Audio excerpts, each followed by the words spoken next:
Hi friends, welcome to Mani food court Tamil. இன்றைக்கி நம்ம என்ன பார்க்க போகிறோன்னா மோர் குழம்பு.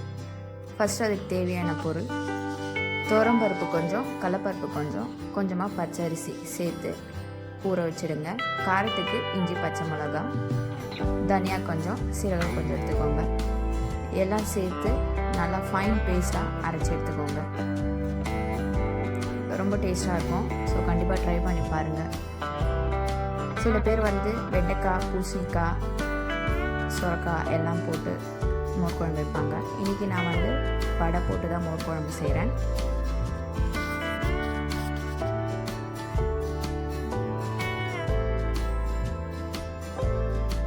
கடாயில் நல்லா எண்ணெய் காஞ்சதும் வடையை சுட்டு எடுத்துடலாம்.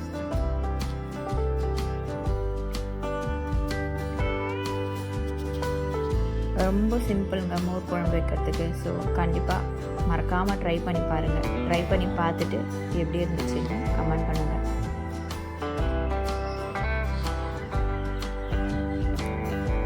கடாய் சூடாகட்டும். சூடானதும் ஆயில் ஆட் பண்ணிக்கோங்க.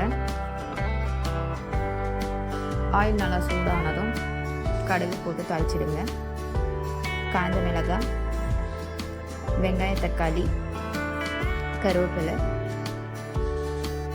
உப்பு தேவையான அளவு எல்லாம் சேர்த்து நல்லா வதக்கிக்கோங்க. பெருங்காயத்தூள் கொஞ்சம் நல்லா ஆட் பண்ணிக்கோங்க. இதுக்கு காரமே நம்ம அரைச்சி வச்சுருக்க இஞ்சியும் பச்சை மிளகாய் மட்டும்தான் காரம், வேறு எதையுமே ஆட் பண்ண மாட்டோம். அரைச்சி வச்சுருக்க பேஸ்ட்டை ஆட் பண்ணிக்கோங்க.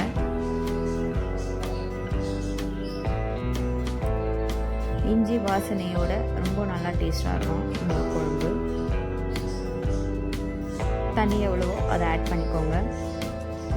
தயிரை நல்லா கரைச்சி எடுத்துக்கோங்க, அதோட ஆட் பண்ணிக்கோங்க. மோர் குழம்பு பார்த்தீங்கன்னா ரொம்ப கொதிக்க வைக்கக்கூடாது. ஒரு கொதி வந்ததும் ஸ்டவ்வை ஆஃப் பண்ணிவிடுங்க.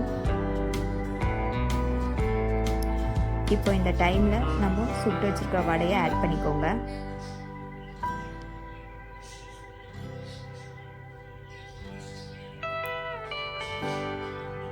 இந்த அளவுக்கு வந்தால் போதும்.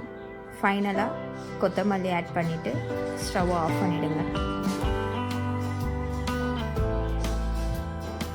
ஓகே ஃப்ரெண்ட்ஸ், இந்த வீடியோ உங்களுக்கு பிடிச்சிருக்கும்னு நினைக்கிறேன். பிடிச்சிருந்தா லைக் பண்ணுங்கள், ஷேர் பண்ணுங்கள், மறக்காமல் சப்ஸ்கிரைப் பண்ணுங்கள்.